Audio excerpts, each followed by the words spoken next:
Hola, bienvenidos y bienvenidas a este nuevo podcast, al podcast Píldoras del Conocimiento. Estamos en el capítulo número 26 y como siempre tenemos al otro lado de la línea a nuestro querido amigo Abraham Jiménez. Hola, ¿qué tal, Abraham? Hola, Fernando, pues súper bien, súper contento de estar aquí y bueno, contento también de compartir esta tarde con los oyentes y disfrutar con ellos. Sí, no sabemos cuándo lo escucharán el podcast nuestros amigos, pero bueno, esperemos que lo disfrutéis, sea mañana, tarde, noche o cuando sea, ¿vale? ¿Y de Cualquier qué vamos a momento es tratar? bueno para escucharnos. Sí, ¿y de qué vamos a tratar en este podcast, Abraham?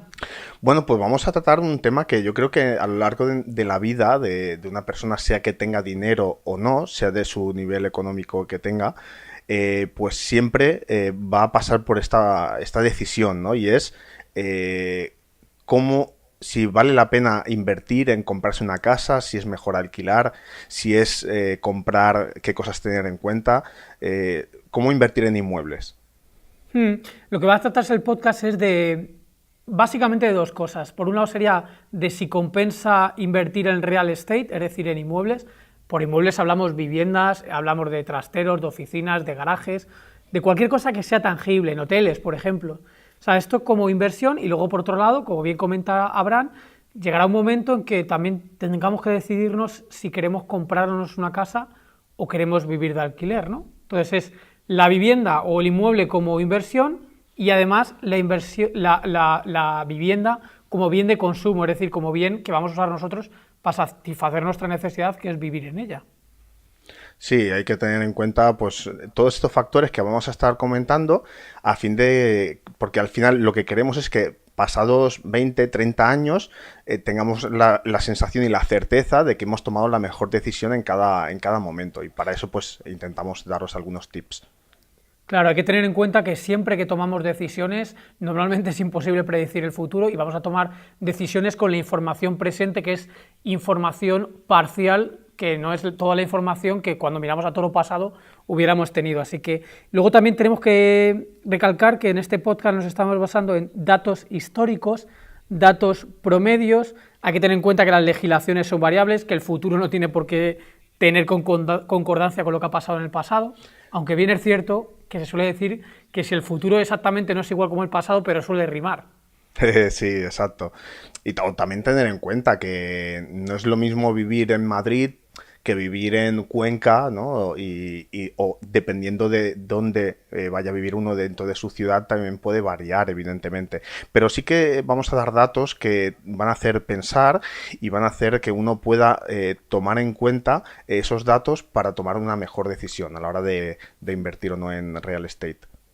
Sí. Si queremos hablar de inversiones en vivienda, hay que tener en cuenta que por lo menos en España, vamos a hablar de España, pero sabemos que tenemos oyentes de todo el mundo, en cada país hay diferentes legislaciones, diferentes características, pero vamos a intentar dar un enfoque general. Y aquí en España la rentabilidad de este año 2018, estos son datos del Banco de España, ¿no? que además se ofrece este dato de manera trimestral. La inversión en real estate, es decir, en inmuebles en España, ha sido este año de un 11,2% de rentabilidad. Esta rentabilidad hay que sumarle las plusvalías producidas por el precio del precio del inmueble, que ha aumentado, en concreto un 7,2%, y el alquiler, que ha suministrado un 4% de rentabilidad, ¿vale? Ujú. O sea que este año, cuando ha caído prácticamente todo, aquí en España, en este año en concreto, recalcamos, haber invertido en real estate nos hubiera dado en promedio, ya decimos lo que dice bien Abraham, que en cada región es una historia totalmente diferente, pero un Que no 11,2%. está nada mal. Una pasada. Sí, sí. Sí. Así que, bueno, hay que entender muy bien en qué situación está cada uno, si le vale la pena, si dispone de la economía necesaria para tomar esa decisión, pero tener en cuenta que hay pros y contras, ¿no? de la inversión directa en los inmuebles. Sí, sí. Antes, si quieres, Abraham, antes de analizar pros y contras, sí que me gustaría recalcar una cosa. Aquí en España, tú bien sabes que la mayoría de las personas tienen mucho miedo de invertir en bolsa y lo que siempre tienden a hacer es invertir en inmuebles, ¿no? Y siempre estaba el dicho este de, oye, que la vivienda siempre Sí, sube, ¿no? La habrás escuchado sí. seguro, ¿no?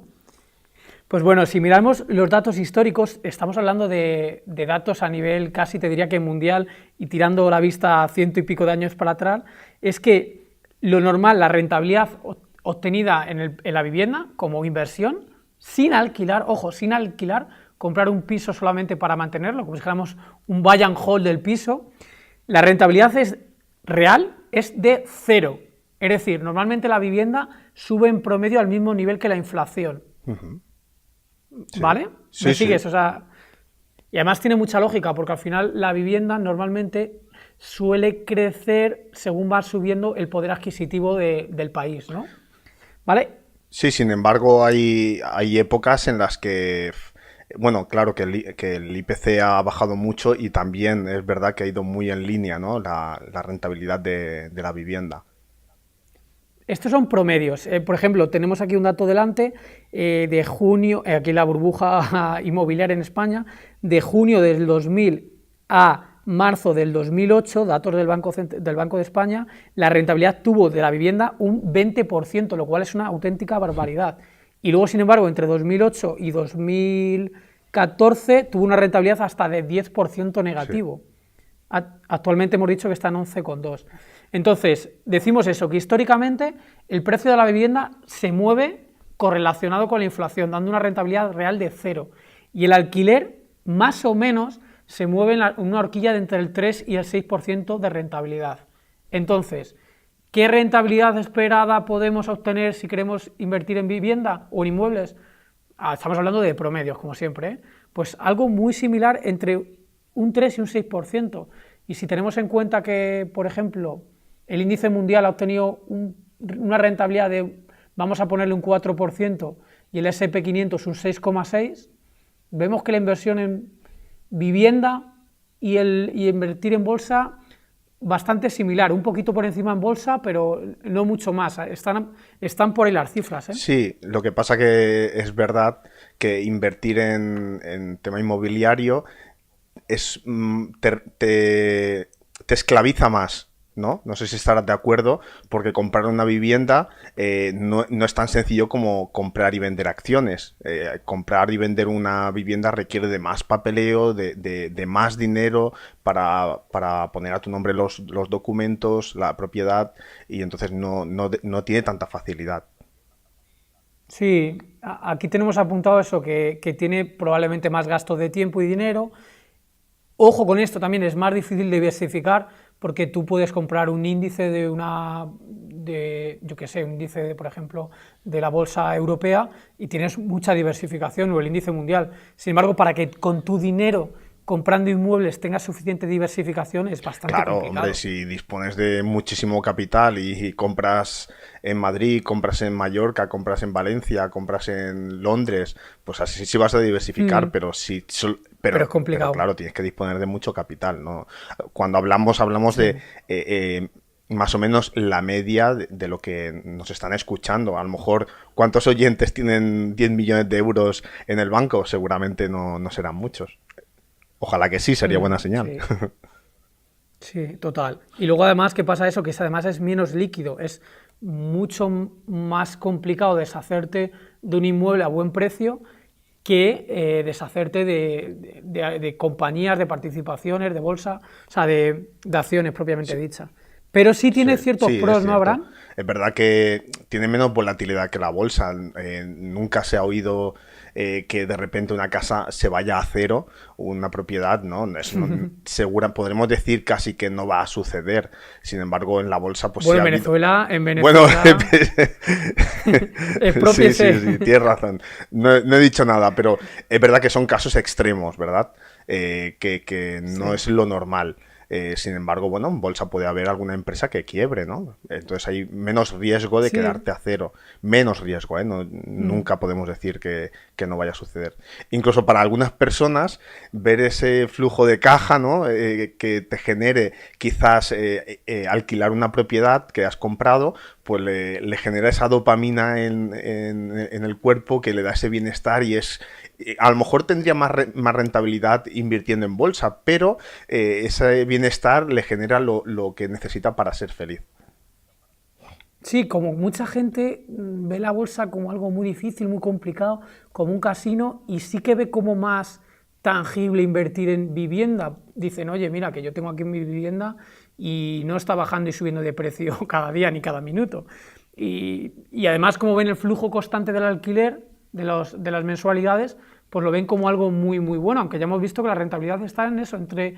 Lo normal es que esté un 4% del alquiler, es decir, si la vivienda te vale 200.000 euros y tú cada año tienes, pues yo qué sé, 800 euros de cada mes, pues multiplicas 800 por 12, ¿no? Y es la rentabilidad que le sacas anual a la vivienda. Divides 200.000 entre lo que obtienes por alquiler y eso sería la rentabilidad que obtienes, que está en eso, en un 4% Muy aproximadamente. bien. ¿Crees que puede tener algo que ver que hay personas que necesitan ver su inversión, palparla, verla con sus ojos, como puede ser una propiedad, y por ejemplo, por eso ven como más complicado, más como un casino la bolsa? Claro, esa fue un poco la cultura financiera que tenga cada uno y lo que han visto en su entorno. Aquí en España, en otros países, probablemente en Estados Unidos hay más cultura financiera, pero aquí en España básicamente lo único que sabe hacer la gente es invertir en Exacto. inmuebles. Con la contra que hemos dicho de que es mucho menos líquido, más difícil de diversificar. Hace falta normalmente tener un capital mayor para invertir, aunque luego veremos que no es tan así, pero normalmente hace falta tener un capital mayor. Exacto. Y bueno, y analizando un poquito la inversión, tú que eres el especialista, a ver, cuéntame un poquito. En invertir. Pues mira, Abraham, si cuando quieres comprar, por ejemplo, una compañía en bolsa, el ratio más famoso es el Mm, PER, ¿no? Que es esto que relaciona precio con mm, beneficios, ¿vale? Pues un poquito en el caso de la vivienda puedes usar también el PER para medir una inversión, teniendo en cuenta que la parte en el numerador es el precio que pagas por ella, ¿no? Por ejemplo, una vivienda que la compres por 200.000 euros, y en el denominador están las rentas frutos del alquiler. Vamos a suponer que, por ejemplo, la vivienda nos está dando 1.000 euros sí, al mes, ¿no? Pues 1.000 euros por 12 son 12.000, sí. ¿no?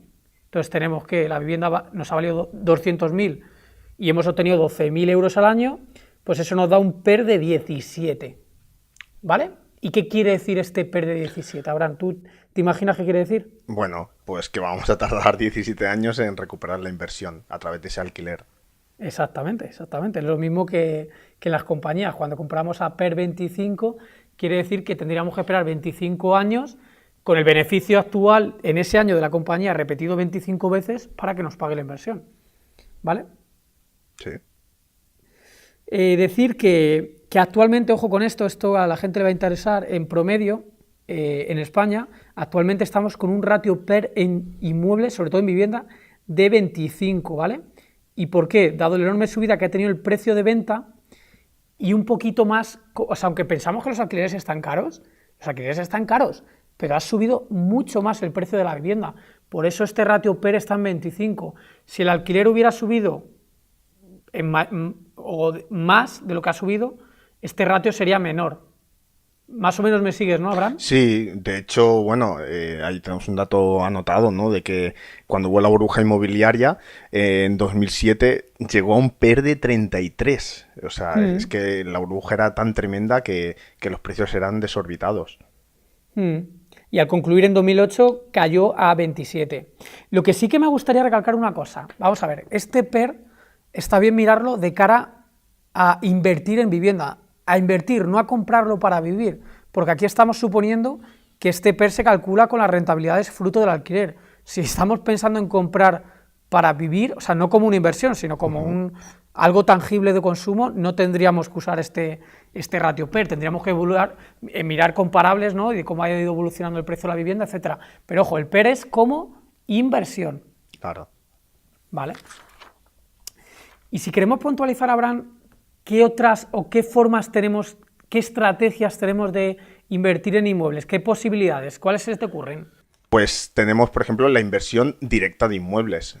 Tú tienes un dinero, entonces inviertes en aquello que tienes a mano, digamos, quizás tu mercado en tu ciudad, en tu zona, inviertes en esas propiedades y vas haciendo tu cartera, diversificando en diferentes zonas, en diferentes lugares, a fin de crear esa cartera de inmuebles. Exacto, que es lo que hace la gente que no sabe invertir en bolsa o que le gusta más invertir así, ¿no? Como hacía Kiyosaki, así que sí.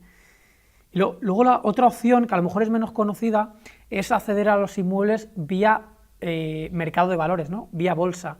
En Estados Unidos hay lo que se conoce como los REITs, escrito REITs, que significa Real Estate Investment Trust, y es lo que estamos diciendo, es invertir en compañías que se dedican a comprar y vender inmuebles, ¿no? En España se llaman SOCIMIs y en México se llaman fibras. Es lo mismo, es la misma idea, es invertir en empresas que cotizan en bolsa pero que se dedican a invertir en inmuebles. Lo único que, una puntualización, estas compañías tienen ventajas fiscales muy importantes, o sea, tienen ventajas que no tienen otras compañías, pero por contra están obligadas a repartir al menos el 80% de los ingresos o de los beneficios vía dividendos a los accionistas. Ojo con eso. Sí, a la larga tiene sus beneficios, pero si uno quiere estar reinvirtiendo, cada vez que da dividendos tienes que estar pagando impuestos. Sí, tienes que pasar por cajas. A mí no me acaba de convencer mucho invertir de esta forma. Sí que es verdad que, por ejemplo, el índice que sigue los REITs americanos, el RWR, ha obtenido resultados muy similares en los últimos 100 años al S&P 500, pero bueno, a lo mejor quizás hay mejores inversiones. Comentar las OFIMIs más famosas en España son Merlin Properties, Colonial, Hispania y LAR. Eso, las cotizadas más conocidas. Luego es verdad que en el MAP, que es el mercado alternativo bursátil, hay aproximadamente otras 60 o 70 compañías que son también SOCIMIs, que se dedican a esto de comprar y vender inmuebles, que puede ser de todo tipo, desde hoteles, oficinas, de todo tipo, casas, alquiler vacacional, claro. muchísimo tipo de inmuebles. Sí, yo creo que en los últimos años han salido más posibilidades, ¿no? De empresas que puedes con pequeñas participaciones, ¿no? Introducirte en el mundo inmobiliario, porque claro, no todo el mundo tiene suficiente capital para invertir en propiedades, pero sin embargo sí que a lo mejor tienes un pequeño capital mensualmente que dices yo quiero destinar esta parte para comprar inmuebles, y hay empresas que se dedican a reunir capital de diferentes personas y de esa manera invertirlo en propiedades para generar ciertos beneficios. Sí, mucha gente lo hace por diversificar su portfolio de acciones, es decir, pues oye, tengo invertido una parte en compañías de todo tipo, de retailer, de no sé, de transporte, lo que sea, y digo, pues mira, voy a dedicar una parte al real estate. Sí que querría hacer un matiz. No es lo mismo comprar inmuebles que comprarlo a través de acciones cotizadas. ¿Y por qué? Porque cuando lo estamos haciendo a través de acciones cotizadas, tipo SOCIMIs, digamos que tenemos ya más la incertidumbre, sobre todo para las personas que le influya esto, de que sube y baja el precio, ¿no? Ya no es tener tu inmueble ahí que no cambia el precio, o sí cambia, pero de forma muy gradual, muchos años. Claro. Entonces, ese matiz. No es exactamente lo mismo que la inversión directa en vivienda. Hay que tener en cuenta que como estrategias de invertir en viviendas aparte de en bolsa o por medio de la bolsa, o bien sea de forma directa, podemos querer comprar y mantener, lo típico que lo mismo en las compañías. Hacemos la inversión en inmueble y lo mantenemos X años con la expectativa de que vaya a subir el precio, porque le hemos comprado en una zona que pensamos que va a tener mucha demanda, etcétera. O podemos hacer algo tipo lo que hacen los trading de bolsa, ¿no? Que es compras y al poco tiempo vendes, ¿no? Es decir, intentas comprar por debajo de su valor y cuando tienes un comprador que te ofrece mucho más dinero, lo vendes, ¿no? Estás todo el rato en el proceso especulativo de comprar y vender vivienda. De hecho, lo que pasó mucho en la burbuja de inmuebles aquí en España, 2007-2008, que la gente compraba con idea de vender al poco tiempo y decir, oye, mira, que es que en un año me he sacado, no sé, 50.000 euros. Sí, no, pero era muy real eso. Sí. Y luego también hay gente que hace como value investing con los inmuebles, como puede ser la filial de Brookfield Asset Management, ¿no? La filial de BAM, que se llama Brookfield Infrastructure Partners, BIP, que se dedica a eso precisamente, a comprar inmuebles, sobre todo inmuebles que son como muy demandados. A lo mejor un inmueble en el centro de Madrid, que saben que se va a revalorizar de manera tremenda en los próximos años, y al final hacen eso, hacen value investing, pero con los inmuebles. Hombre, es una buena opción porque disponen del capital, van surgiendo en diferentes ciudades o en diferentes lugares cosas concretas que en ese momento han bajado o tienen necesidad de vender y esta, si tienes la posibilidad, pues realmente es una muy buena opción. Y luego hay otra alternativa, Abraham, que es lo de comprar terrenos. ¿Qué piensas tú que puede ser comprar un terreno? ¿Es rentable, no? ¿Qué piensas tú?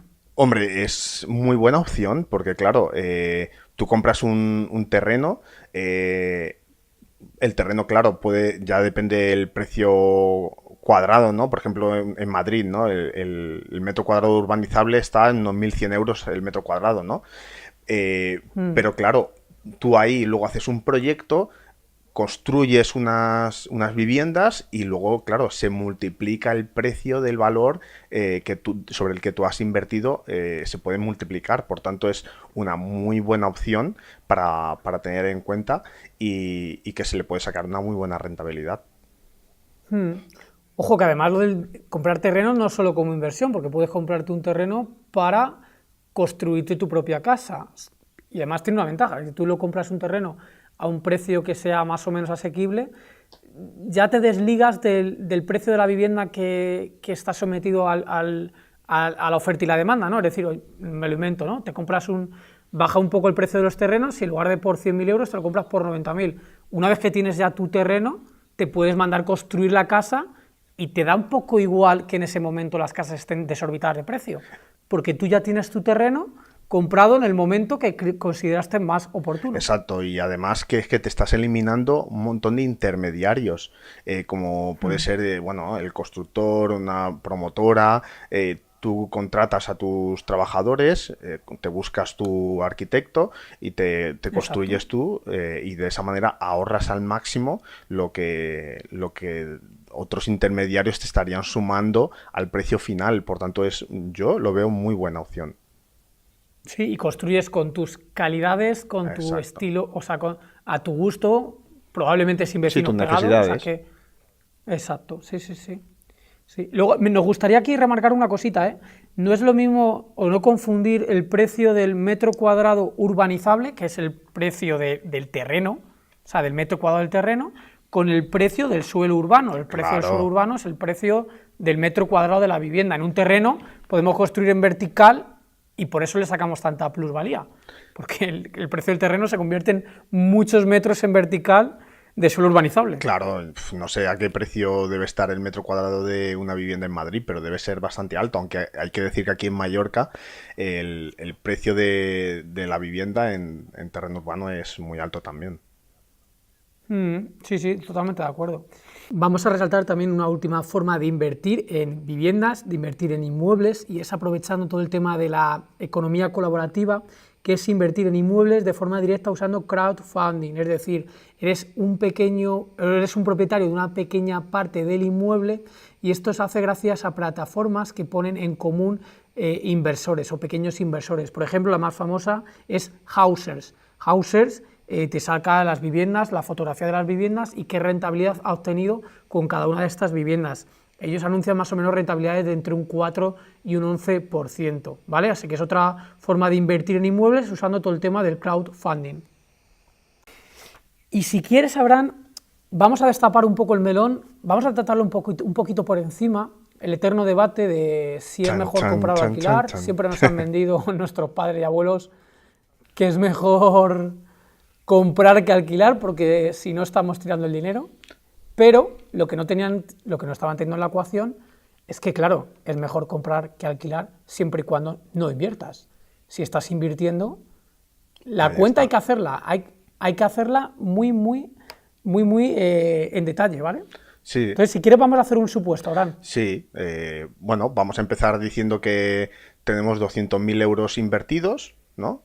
En acciones, sí, lo que sea. Exacto, en diferentes activos, ¿no? Y que estás obteniendo pues una rentabilidad anual compuesta de un 8% de esos 200.000 euros invertidos en los activos que sean, ¿no? Pero claro, te quieres comprar una casa de 200.000 euros, que es toda tu inversión, pero no necesitas hipoteca. Ahora, ¿qué haríamos, no? Es un supuesto, ¿eh? Estamos inventándonos un ejemplo sencillo para que veamos que no siempre es mejor alquilar que comprar, y vamos a ver el tema, eso. Entonces, pues hay que echar cuentas, ¿no? Hay que tener en cuenta que si te compras la casa, te vas a quedar a cero. O sea, es decir, has tenido que liquidar toda tu inversión, ¿no? ¿Vale? Exacto. Pero, por otro lado, te estás ahorrando 800 euros de alquiler que los puedes dedicar a invertir, o sea, a empezar a construir tu inversión. Y la casa ya la tienes pagada, ¿verdad? Exacto. Vale. Entonces, nosotros hemos echado cuentas, ¿vale? Y vamos a decir cómo queda la cosa a 10 años, en este supuesto, ¿eh? En este supuesto, tendríamos, en el caso de que vivieras de alquiler y te tuvieras que gastar dinero en alquiler, tendríamos al final de los 10 años un valor de 335.000 euros. Mientras que si hubieras comprado la casa, tendrías 393.000 euros. Es decir, de lo que habías invertido. Claro, o sea, es sumar lo que vale tu casa ahora, que se ha revalorizado de acuerdo a la inflación un 2%, hemos tirado un 2% de media, y lo que te has ido ahorrando del alquiler, que lo has ido invirtiendo, ¿no? Y has ido obteniendo un 8%, hemos supuesto eso. Entonces, salen 393.000. ¿Vale? ¿Se entiende? Bueno, parece más interesante, ¿no? En este caso sí. Y en el caso de que hubiéramos alquilado, lo que hubiéramos tenido son 431.000 euros, fruto de esos 200.000 euros que tenemos invertido y que nos ha seguido dando rentabilidad, pero hay que restarle lo que nos hemos gastado en el alquiler mes a mes durante los 10 años. Claro. Y en este caso hemos visto que ha ganado la opción de comprar. Pero esto pasa a 10 años, ¿eh? Hemos echado la cuenta a 20 años y es prácticamente exactamente igual, ¿vale? La opción de alquilar que comprar, tuvieras que da igual. Sin embargo, a 30 años vista, a ver, esto es mucho suponer, es una predicción muy grande. Bueno, que vayas en general, sí, con los datos que tenemos. Con los datos, con el supuesto de que vas a tener un 8% anual, que es mucho suponer, y que la inflación vaya a ser un 2%. Pero bueno, en este caso ya sí que empieza a ganar de goleada el estar de alquiler, porque tendríamos 1.724.000 euros, ¿vale? Fruto de esta capitalización compuesta de nuestros 200.000 euros, menos el alquiler, menos lo que pagamos en alquiler. Sin embargo, la opción de comprar, que es sumar lo que hemos ido invirtiendo, fruto del alquiler, más el precio de la vivienda, tendríamos un valor de 1,5 millones. O sea, 250.000 euros menos en la opción de comprar que en la opción de alquiler. Sí, y eso siendo conservadores a la hora de poner el beneficio que vamos a tener con nuestra cartera de activos. Porque si nos vamos y somos un gran inversor y nos subimos al 15 o ya yendo más al 17% de beneficio cada año, la diferencia se puede multiplicar, pero muchísimo, y sobre todo hablando a 30 años. Sí. Claro, hay que tener en cuenta que esto es interés compuesto. Si tienes 200.000 euros invertidos y no te los gastas en comprar una vivienda, esos 200.000 euros en tiradas largas del tiempo y encima con rentabilidades, como bien dice Abraham, del 17%, como la que ha conseguido nuestro amigo Paco Lodeiro en 10 años, pues te colocas con una rentabilidad gigantesca. Entonces, en ese caso, si eres muy bueno invirtiendo, probablemente te interesa descapitalizarte lo menos posible comprando casa y vivir de alquiler. Ahora, si no sabes invertir o no tienes pensado invertir, efectivamente, como nos decían nuestras madres y nuestras abuelas, lo más rentable suele ser comprar. Sí, pero ahí vemos como, bueno, quizás hace muchos años, cuando las viviendas costaban muy poco, sí que valía la pena comprarlas, pero ahora que la hipoteca media podemos decir que será de 25, 30 o 35 años, ponemos de media 30 años, sale más rentable. Si uno se forma y es un buen inversor, sale más rentable el alquiler. Echando cuentas, cada uno que se eche sus cuentas, porque porque también aquí supuesto hemos planteado un supuesto que no estamos usando hipotecas, que si usamos hipotecas la cosa cambia, hay un factor más de riesgo y un cálculo que hay que hacer. Claro, evidentemente. Cada uno además debe hacer sus cuentas, saber sus circunstancias, qué necesidades tiene y en base a eso tomar las decisiones que tengan que tomar.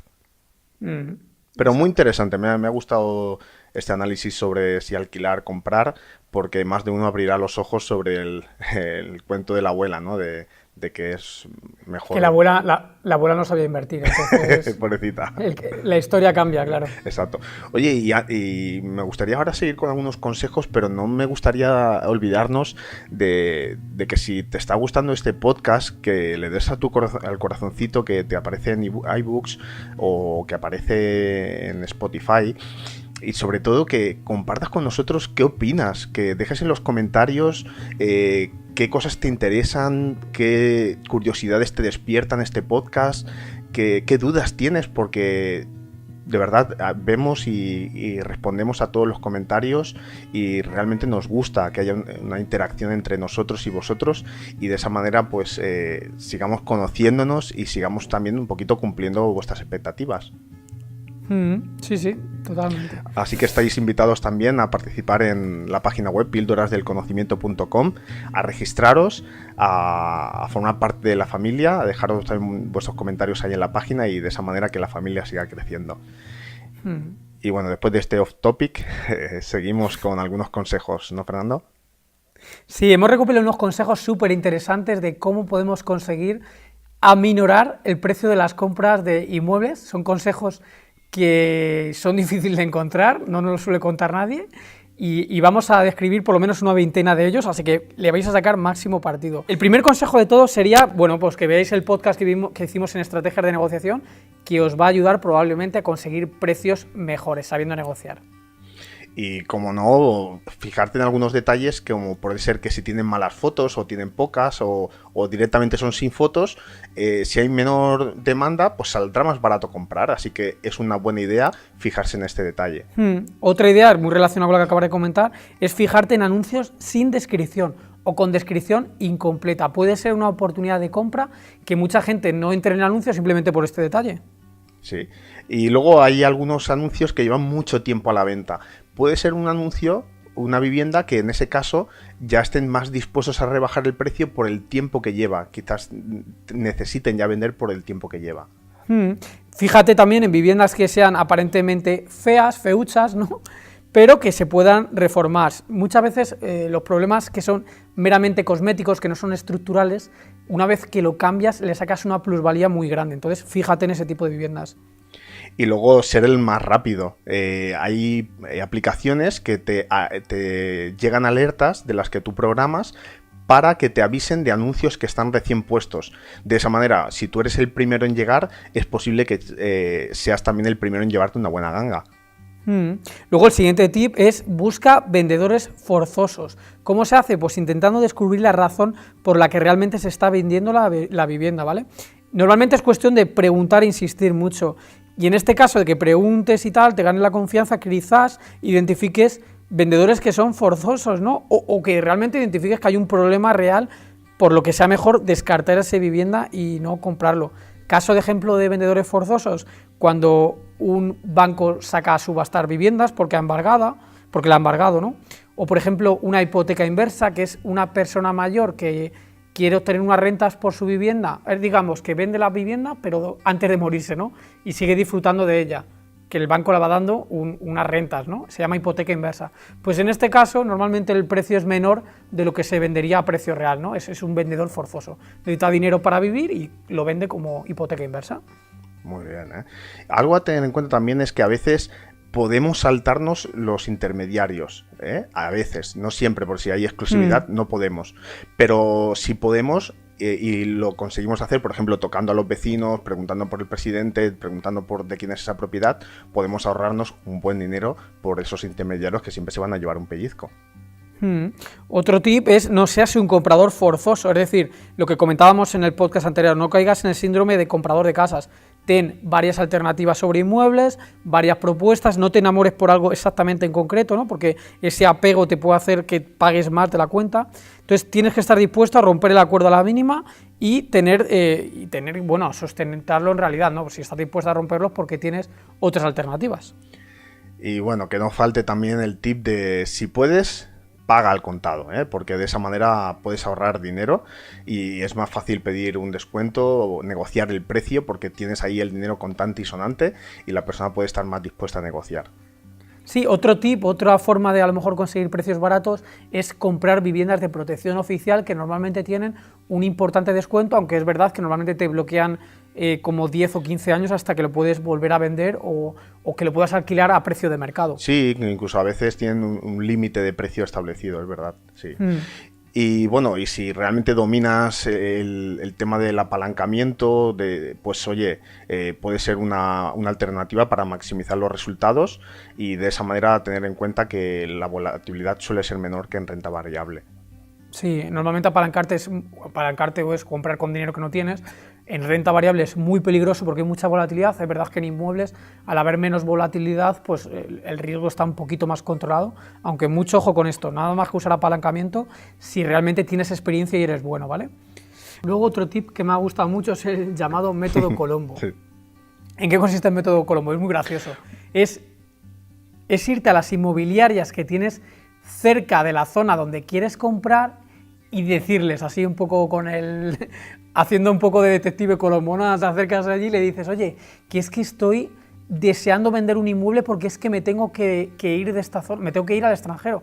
Oye, ¿me puedes decir a qué precio real se están escriturando las viviendas en esta zona? ¿Vale? Entonces te pasas por varias agencias y descubres el precio real al que se está vendiendo en esa zona. Que ten en cuenta que normalmente los carteles de venta están inflados, pero no sabes cuánto. Entonces, gracias al método Colombo, más o menos puedes aproximar el precio real al que se están vendiendo. Interesante, y eso te hará tener una carta con la que poder mejorar y saber a qué precio se están vendiendo. Me parece muy buena idea. Sí. O, por ejemplo, irte al registro de la propiedad porque por menos de 10 euros te van a decir quién es el dueño del inmueble, entonces ya no necesitas pasar por la inmobiliaria o el intermediario, que también se van a llevar una comisión. Si no tienen esa exclusividad, pues es muy buena opción a tener en cuenta. Otra es hacer varias ofertas, es lo que se le llama el efecto señuelo, no te centres únicamente en una oferta de compra, dale alternativas, ¿no? Para que la otra persona, en el caso de elegir una, sienta como que ha decidido bien, ¿no? Que ha tenido cierta utilidad de transacción, que se llama. Muy bien, y si quieres comprar, ¿no? Una opción es hacer que algunos familiares y amigos pues llamen haciendo pues ofertas muy a la baja, ¿no? Eso hace el efecto anclaje a precio bajo. Van a decir, ostras, qué oferta más baja, sin embargo este me está ofreciendo un poco más, voy a ir a ese que me está ofreciendo. Es un poco sucio, pero puede funcionar. Si 20 personas te llaman ofreciéndote un 40% de descuento, si otra persona te ofrece un 10% de descuento solo, dice, me quedo con esta. Exacto, ¿eh? Sí, ese me ha encantado, ese es muy bueno. Vale. Luego, otra cosa que hay que tener en cuenta, otro tip, es que puede que una vivienda se esté vendiendo con mucho descuento y por no tener ascensor, ¿vale? Pero puede ser que ese ascensor esté proyectado que se construya 1 año o 2 años vista y entonces en ese momento sube mucho el precio de la vivienda. Entonces, interésate por viviendas que no tienen ascensor, que puede que esté proyectado que se construya y en ese caso vas a tener una plusvalía muy importante. Sí, y eso está relacionado con posibles problemas que tenga el inmueble, como puede ser ruidos, problemas con vecinos, suciedad. Igual que lo del ascensor, ¿no? Si tú preguntas a los vecinos, preguntas al presidente, a la comunidad, sabrás qué problemas tiene y quizás con eso puedas atacar a hacer una oferta que sea pues más agresiva por ese tipo de problemas que tenga. Sí, más a la baja porque Exacto. Dices, oye, mira, que me está perdiendo 150.000, pero que me he enterado que aquí hay fiesta todos los días y la gente no puede dormir, por ejemplo. Sí. Luego, otro tip importante es, si una vivienda necesita una reforma en la cocina, hay que tener en cuenta que la cocina es la estancia más cara de la casa. Entonces, si tiene problemas en la cocina y hay que reformarlo, se puede pedir un importantísimo descuento. O normalmente las viviendas, cuanto más alto es el piso, mayor es el precio que se puede solicitar, ¿no? Así que, oye, ten eso en cuenta, fíjate en la altura en la que está la vivienda y en base a eso, pues haces tu oferta. Luego, otro tip, estoy leyendo los libros de Kiyosaki, me gustó mucho el consejo que Kiyosaki decía que salía a correr por una zona y se fijaba en los precios de la vivienda o incluso preguntaba a la gente, tocaba las puertas. Entonces, otro tip es, fíjate cuando sales a correr, a andar, lo que sea, los carteles de venta. Hay viviendas ahora ya es menos típico porque se suele poner todo en internet. En la época de Kiyosaki, Claro. cuando escribió Padre Rico, Padre Pobre, no se ponía todo en internet y se encontraban importantes descuentos de forma presencial. Fíjate cuando andas andando por la calle que, como decía Peter Lynch, ¿no?, que en el centro comercial descubría las buenas inversiones, pues lo mismo con los inmuebles. Yo me pasó, en la casa que estoy viviendo ahora, fue por un cartel que me fijé de la zona y dije, ostras, no había visto este anuncio, no lo había visto en internet y sin embargo sí que estaba el cartel y fue la vivienda que me quedé al final, así que por ahí... Fíjate cómo funciona. Exacto. Y nada, pues qué decir, práctica, experiencia, hay que tener en cuenta que no nacemos aprendidos, hay que practicar, mirar, aprender y en base a eso tendremos más éxito a la hora de invertir en propiedades.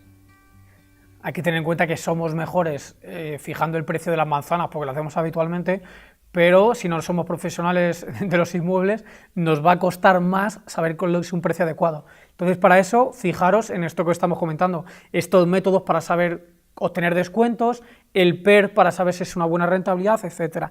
Y por último, y para acabar este podcast, si quieres, Abraham, esto se te va a dar mucho mejor a ti que a mí, es qué aspectos a tener en cuenta si compras con hipoteca. Bueno, son cosas a tener un poquito en cuenta, ¿no? Porque a veces uno está pensando, no, yo sí voy a... Para vivir uno mismo, ¿no? Sí voy a comprar esta vivienda y demás, pero claro, en una vivienda, por ejemplo, de 200.000 euros, lo máximo que te van a dar es un 80%, que en este caso serían unos 160.000, ya son 40.000 euros que tienes que tener. Y aparte de eso necesitas un 10% para cubrir los gastos de hipoteca, otros 20.000. Así que para una casa de 200.000 euros tienes que disponer mínimo de 60.000 euros. Y de hecho, más vale que dispongas de más, porque cuanto más dispongas, más fácil te será conseguir unas buenas condiciones en la hipoteca. Y así que son detalles a tener en cuenta que uno dice, no, yo estoy mirando una vivienda de 250.000 euros, pero si no tienes 80.000 euros, no hace falta ni que te pongas a estar mirando viviendas que no te puedes permitir. Así que el oyente medio, exacto, tiene que tener en cuenta esos detalles. Hay muchos gastos, ¿no? De escritura, de notario, etcétera, muchos. ¿No? Yo, mira, gracias a que tenía un dinero porque vendí otra casa, pude hacer unas condiciones de hipoteca muy buenos, ¿no? Con rentabilidad, o sea, interés pues, en vez de variable fijo, y fue gracias a que disponía de una cantidad para poder poner, de esa manera el banco tiene menos riesgo en esa tramitación y te da pues ciertos beneficios. Y luego otro tip importante con las hipotecas, a ver si la gente lo tiene en cuenta, que normalmente cuando los tipos de interés están muy bajos, es decir, cuando te dan el dinero muy fácil, te dan hipoteca a tipos muy bajos, con poco interés, ¿qué pasa? Que normalmente el precio de la vivienda suele incrementarse, porque como hay más gente dispuesta a comprar, el precio sube, ¿no? Sí. Entonces, cuando las hipotecas están bajas, los precios de la vivienda están altos. Y cuando las hipotecas suben, es decir, el tipo de interés sube, los precios de la vivienda suelen bajar. Entonces tú dices, vale, me espero a comprar cuando baje el precio de la vivienda. Pero ojo, como necesites hipoteca para comprar la vivienda, ten en cuenta que el precio de la vivienda puede que baje, pero la hipoteca sube, ¿no? Sí. Entonces, tenerlo en cuenta siempre, que si queréis comprar cuando el precio del inmueble esté bajo, cuanto más dinero tengáis en cash, en efectivo, mejor. Porque como tengáis que pedir hipoteca, una cosa te acaba medio compensando la otra, ¿no? Que sube la hipoteca aunque te bajen la vivienda. Exacto, y podemos decir que es lo que está volviendo a suceder, que ahora los bancos empiezan a aligerar más las hipotecas. ¿Y qué pasa? Pues que el precio de la vivienda está subiendo otra vez. Exacto. No al nivel de la burbuja, no. pero estamos ahí a medio camino. Vale, y continuando ya, vamos a ir acabando. ¿Qué aspectos crees tú, Abraham, que debemos tener presente a la hora de elegir una hipoteca, en el caso que la necesitemos? Pues hay que tener en cuenta el tipo de interés que ofrece el banco, porque a lo mejor nosotros decimos, no, es que me ofrece un 0,75 para 30 años, pero claro, 0,75 me refiero sobre el Euribor, ¿no? Pero ¿qué pasa? Que a lo mejor dentro de 10 años el Euribor está a un 7 o un 8%. ¿Y qué pasa? En una hipoteca que a lo mejor pagas 500 euros, luego vas a pagar 900 euros. Entonces, piénsate si te vale más la pena un 2% de interés fijo. Fijo, ¿no? Exacto. Vale. Que a lo mejor en vez de 500 vas a pagar 550 o 600, pero toda la vida del préstamo vas a pagar eso, no vas a tener sorpresas. Y entonces es un detalle a tener en cuenta, que no basarse solo en el ahora, sino como es una inversión a largo plazo, a tener cerrado bien las condiciones a lo largo del préstamo. Una pregunta, Abraham, que seguro lo sabes tú mejor que yo. ¿El interés fijo es para toda la vida de la hipoteca o solo 10, 20 años? Bueno, depende de la oferta del banco. Hay bancos que son muy listos, que te ofrecen ahora una hipoteca con interés fijo los primeros 10 años, ahora que el Euribor está por los suelos, Claro. y ya que les interesa, y luego variable. No, lo que te interesa es fijo durante toda la vida. Entonces eso ya son condiciones que tú tienes que acordar con tu banco. Yo, por ejemplo, acordé para toda la vida del préstamo. Tengo un 2% en mi caso para toda la vida del préstamo, y de esa manera toda la vida del préstamo voy a pagar siempre la misma cuota, independientemente de lo que suba o baje el Euribor. Entiendo que el interés fijo es también una apuesta, o sea, el interés variable es una apuesta porque va variando, pero el interés fijo también es otro Sí, tipo de apuesta. así que, bueno, luego otra cosa a tener en cuenta son las comisiones. ¿Por qué? Porque puede haber cláusulas que sean un poco abusivas.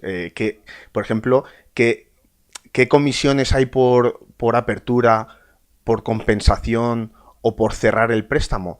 No solo hay que fijarse en las buenas condiciones que te ofrecen para pagar mes a mes, sino qué condiciones te ofrecen para, por ejemplo, cerrar el préstamo o para hacer aportaciones que hacen bajar la cuota o los años que tienes de préstamo. Así que es algo importante. Pero no menos importante son los productos vinculados.